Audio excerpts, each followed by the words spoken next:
बात कर लेते हैं गोल्ड की। और गोल्ड की कीमतों में तेजी है किशोर, लेकिन आपको लगता है कि जो आज की थोड़ी बहुत मजबूती है गोल्ड की, ये भी कंटिन्यू रहेगी और बाई करना चाहिए गोल्ड में?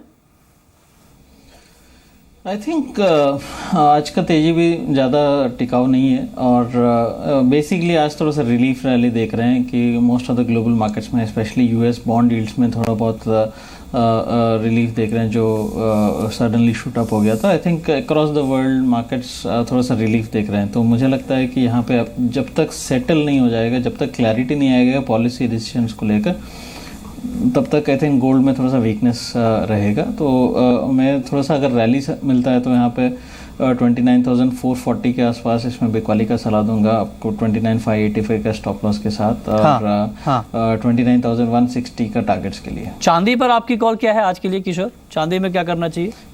चांदी में आई थिंक थोड़ा बहुत जो बेस मेटल का भी सपोर्ट आज मिल सकता है और थोड़ा बहुत मैं बाई साइड पे प्रेफर करूंगा। 41,290 के आसपास बाइंग कर सकते हैं 41,040 स्टॉप लॉस के साथ और 41,835 का टारगेट्स के लिए। ओके, आगे बढ़ते हैं। बात है अब क्रूड की। और कल की ज़ोरदार तेज़ी के बाद आज क्रूड का मार्केट उतार चढ़ाव के दौर से गुजर रहा है। MCX पर हालांकि आज भी तेज़ी है, 42 रुपये की 3125 का स्तर है, लेकिन शुरुआती दौर में अंतर्राष्ट्रीय बाजार में कुछ कमज़ोरी आई थी। आपका आउटलुक किशोर क्रूड के ऊपर क्या होगा? क्योंकि दो तीन अहम डेवलपमेंट हैं अभी मार्केट के लिए आगे। एक तो ओपेक की मीटिंग है 30 नवंबर को, और दूसरा ये कि कुछ ऐसी खबरें आ रही हैं कि दिसंबर के महीने में अमेरिका में शेल ऑयल का उत्पादन घट सकता है और ये 2014 के बाद सबसे निचले स्तर तक पहुंच सकता है। तो क्या ऐसे में आपका आउटलुक है क्रूड को लेकर? आई थिंक यूएस के जो शेल ऑयल का आउटपुट है ओवरऑल तो सब फेड आउट हो रहे हैं और स्लाइटली डाउन है मार्जिनली। और जो स्पेशली जो गैप है डिमांड और सप्लाई के बीच में, जो 2 से 2.5 मिलियन बैरल जो एक्स्ट्रा एक्सेस प्रोड्यूस हो रहा था, वो गैप कम होते होते अभी तो 500,000 बैरल्स के आसपास पहुंच गया। आई थिंक ये गैप फर्दर श्रिंक हो सकता है टुवर्ड्स दिसंबर। तो ये एक बेसिक अंडरलाइंग जो टोन है तेजी का वो उसको सपोर्ट कर रहे हैं। दूसरा है 2 हफ्ते के अंदर अंदर ओपेक का मीटिंग है। एक ब्रॉड आउटलाइन के साथ उन लोग तैयार है कि प्रोडक्शन कट कर सकते हैं, बट अभी भी कंसेंसस आना बाकी है, तो थोड़ा बहुत वो भी अनसर्टेन है। तो मुझे लगता है कि यहाँ पे इंट्राडे में तो एक बार बाइंग कर सकते, 3065 के आसपास बाइंग कर सकते हैं 3150 के टारगेट्स के लिए, 3020 का स्टॉप लॉस के साथ। ठीक है। नेचुरल गैस के ऊपर किशोर क्या कॉल है आपकी? एनजी में क्या करना चाहिए आज?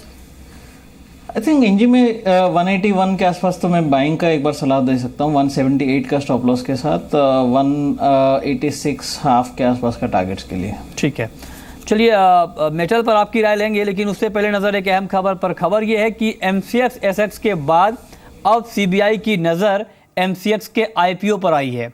सूत्रों के हवाले से हमें जानकारी मिली है कि CBI ने सेबी से MCX IPO के डिवेस्टमेंट पर सवाल उठाए हैं, और इस पर ज़्यादा अपडेट के साथ जी मीडिया संवाददाता तरुण शर्मा हमारे साथ मुंबई से जुड़े हैं। तरुण, और इस खबर को लेकर आपके पास क्या अपडेट है?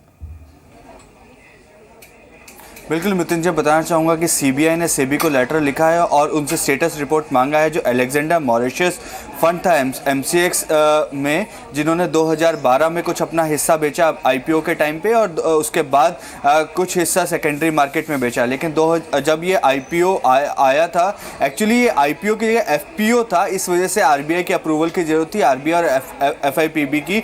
और लेकिन RBI ने अप्रूवल दिया था अलेक्जेंडर मॉरिशस फंड को डाइवर्स करने का, लेकिन उस एक शर्त रखी थी कि आपको बाद में FIPB अप्रूवल लेना होगा। लेकिन आज 4 साल बाद भी FIPB अप्रूवल नहीं मिल पाया, और जो हमारे सोर्सेज हैं वो ये बता रहे हैं कि जो ये अलेक्जेंडर मॉरिशस फंड था, इसका अभी तक FIPB को ट्रेस नहीं कर पाई है कि सोर्स ऑफ फंड क्या था। इस वजह से इसको FIPB अप्रूवल नहीं दिया गया है। लेकिन ये FIPB अप्रूवल नहीं मिलने के बावजूद भी MCX से अलेक्जेंडर मॉरिशस ने अपने बाकी का जो स्टेक है वो भी बेच दिया, जिसे MCX इजीली सीज कर सकता था। इस वजह से CBI की रडार पर MCX और MCX के IPO के उस समय के जो मर्चेंट बैंकर्स थे, एडलवाइस, सिटी बैंक और मॉर्गन स्टैनली, ये सभी उनकी रडार पर आ गए हैं, और सेबी ने इस चीज़ के लिए MCX से जवाब तलब भी किया है। MCX से कुछ बातचीत हो पाई है आपकी तरुण? MCX ने कुछ प्रतिक्रिया दी है इस खबर के ऊपर? बिल्कुल M6 को हमने 2 बार मेल लिखा, लेकिन दोनों बार ही उनका ये कहना था कि हम इस तरह की खबरों पे कमेंट नहीं करते। हाँ। और तो उन्होंने सीधा एक लाइन का जो उनका कमेंट था, वी डोंट कमेंट, तो वो उन्होंने ज़रूर भेजा है, लेकिन ना तो RBI ने इस पर रिप्लाई दिया, ना सिटी बैंक एडलवाइस ने रिप्लाई दिया, और ना ही सेबी ने इस मामले पे कोई रिप्लाई दिया। खंडन भी नहीं कर रहे हैं खबरों का। ठीक है, बहुत बहुत शुक्रिया तरुण आपका इस बड़ी खबर के लिए। आखिरी कमेंट आपसे किशोर, मेटल मार्केट में आपकी टॉपिक आज के लिए क्या होगी? आई थिंक मेटल में अभी भी थोड़ा बहुत वीकनेस बाकी है। आई थिंक मैं कॉपर आज पिकॉली का सलाह दूंगा 375 हाफ के आसपास, 378.70 के स्टॉप लॉस के साथ, और 368 के आसपास का टारगेट्स के लिए। ओके, चलिए बहुत बहुत शुक्रिया किशोर आपका हमसे जुड़ने के लिए और बताने के लिए कि आज बाजार में कमाई के सबसे बेहतर मौके कहां पर हो सकते हैं।